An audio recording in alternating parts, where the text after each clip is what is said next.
Aksi heroik dari seorang polisi lalu lintas berduel tangan kosong dengan pria yang membawa senjata tajam di Kota Bogor, Jawa Barat, tengah menyita perhatian publik. Adalah Ibda Subandi, Kepala Subunit Penegakan Hukum Satuan Lalu Lintas Polresta Bogor yang berhasil mengalahkan pria bergolok di Jalan Soleh Iskandar, Kota Bogor, Minggu, tanggal 14 Januari tahun 2024.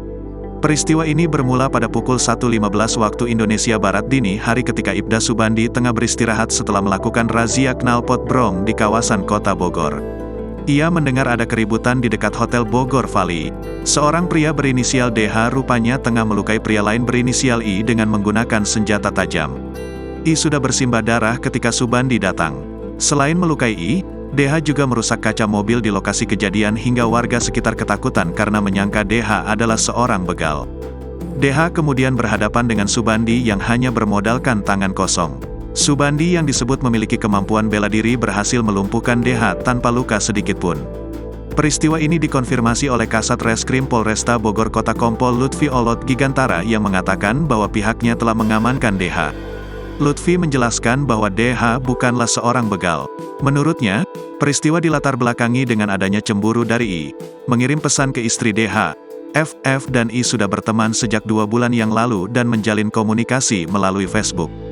DH yang memegang akun Facebook istrinya pun mengetahui bahwa I menghubungi istrinya.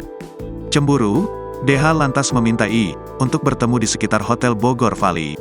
Sebelum berangkat ke TKP, pelaku DH sudah menyiapkan sebuah senjata tajam dari rumahnya untuk melukai I, kata Lutfi. Senin, tanggal 15 Januari tahun 2024, seperti dikutip dari Tribun Bogor. Sesampainya di TKP, DH melukai I dan membuat warga sekitar takut hingga Ibda Subandi datang. DH sebetulnya datang ke TKP bersama 2 pria lain, tetapi keduanya melarikan diri. DH pun digelandang ke Polresta Bogor Kota. Saat ini, DH ditetapkan sebagai tersangka kasus penganiayaan dan ditahan. Pelaku DH sudah kami tahan dengan pasal 353 KUHP dan pasal 351 KUHP dengan ancaman hukuman maksimal 7 tahun, ucap Lutfi merujuk pasal tentang penganiayaan berencana. Sementara itu, diketahui sosok Ibda Subandi sendiri adalah mantan pengawal Presiden Susilo Bambang Yudhoyono. Hal itu membuatnya memiliki kemampuan dasar mengamankan orang-orang penting atau VVIP. Subandi masuk polisi melalui jalur Bintara pada 2004 silam. Sebagian besar karirnya dihabiskan di Korps Brimob. Pria kelahiran tanggal 29 Juni tahun 1984 itu pernah dikirim bertugas di Aceh hingga Papua. Subandi pun mengukir prestasi ketika berhasil lulus menjadi seorang perwira pangkat Ibda pada 2023 lalu. Ia begitu bersyukur balok 1 tersemai di pundaknya.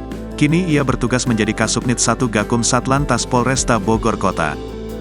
Download Tribun X sekarang, menghadirkan lokal menjadi Indonesia.